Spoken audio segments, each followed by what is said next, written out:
All right, let's talk about something we do literally every second of our lives. Motion. How do things move? Why do they move? We're going to dive in and break down the absolute fundamentals of physics and hopefully have a little fun with it. Okay, so to kick things off, I've got a really simple question for you.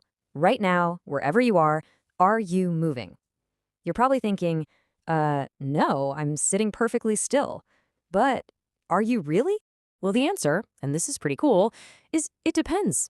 Yeah, seriously, it completely depends on your point of view, or to use the fancy physics term, your frame of reference.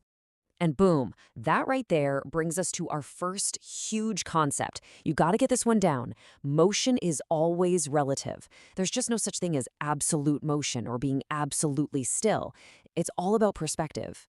Okay, let's make this real. Picture yourself on a train, just smoothly gliding along the tracks. You look at the person sitting across the aisle. To you, are they moving? Nope, not at all. You're both just sitting there, completely at rest relative to each other. You're in the same frame of reference, the train. But what about someone standing back on the station platform, watching your train fly by?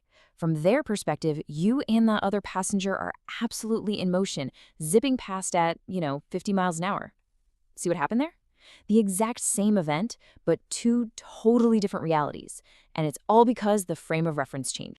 All right, now, to really talk about motion like a physicist, we need to understand two key types of measurements. You've got scalars and you've got vectors. And trust me, getting this difference is the foundation for everything else we're going to talk about. A scalar is super simple. It's just a number. It tells you how much. A vector, though, is more descriptive. It tells you how much and in what direction. So let's put this idea to the test. We're going to look at our first pair of related concepts and see how this whole scalar versus vector thing works in the real world. First step, distance versus displacement. Okay, so check this out. Distance is our scalar. It's the total ground you actually cover. It's the step counter number, right?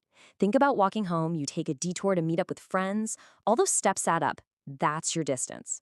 Now, displacement, that's our vector. It doesn't care about your scenic route. It is just the shortest straight line path from where you started to where you ended, the direct shortcut. And since it's a vector, it has direction, which means it can be positive, negative, or even zero. Yep, you heard me, zero. How is that possible? Well, imagine you go for a run on a standard 400-meter track. You run one full lap. You've definitely covered a distance of 400 meters, right? Your legs are tired, but because you ended up in the exact same spot where you started, your displacement, your change in position from start to finish, is a big, fat zero. Mind-blowing, isn't it? All right, if you've got your head wrapped around distance versus displacement, this next part is going to be a total breeze.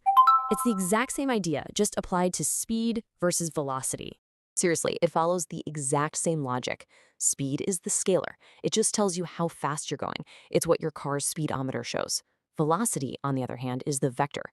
It tells you how fast you're going and in what direction. So here's the key takeaway. Saying the car is going 60 kilometers per hour, that's a speed. But saying the car is going 60 kilometers per hour north, now that is a velocity. That one little word, north, changes it from a scalar to a vector. Okay, so this brings up a classic brain teaser that trips a lot of people up. Is it possible to have a perfectly constant, unchanging speed, but at the same time have a changing velocity? What do you think? Take a second. The answer is a huge yes. And this example perfectly shows the difference. Think about a race car on a circular track. The driver keeps the speedometer locked at a steady 100 kilometers per hour. The speed isn't changing one bit. But what is changing every single second? Its direction. And remember, if the direction changes, the velocity has to change, because velocity includes direction. Cool, right? So we've just established that velocity can change, either by speeding up, slowing down, or just turning. So how do we talk about that change? Well, physicists have a word for it, and that brings us to our final core concept for today, acceleration. So what is acceleration? In physics, it's defined very precisely. It's the rate at which an object's velocity changes over time. And because velocity is both speed and direction, well, that means acceleration isn't just about stepping on the gas. And this is a really, really important point. Most people think acceleration just means speeding up. But in physics, it's way broader.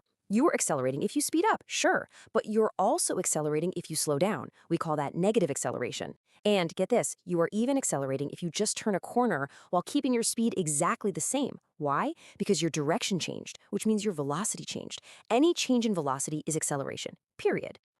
Now, here's the flip side of that coin. If an object's velocity is perfectly constant, and that means it's moving in a perfectly straight line at a perfectly steady speed, then its acceleration is zero. Nothing. It is not accelerating, even if it's moving at 1,000 miles an hour. As long as the velocity is steady, acceleration is zero. Okay, let's do a quick recap and put this all together. This little chart is basically your cheat sheet. On one side, you have distance and speed. Those are our scalars. They're just simple numbers. They only care about how much. On the other side, you've got displacement, velocity, and acceleration. Those are our vectors. They're a bit more complex because they need both how much and that all-important which way, the direction. All right, so to wrap this all up, let's circle back to that track runner. You run one perfect 400-meter lap, and you finish in the exact same spot you started. We know you covered the distance, but what's your final displacement? If the answer 0 immediately popped into your head, then congratulations. You've totally nailed the first giant leap into understanding the physics of motion. Great job today.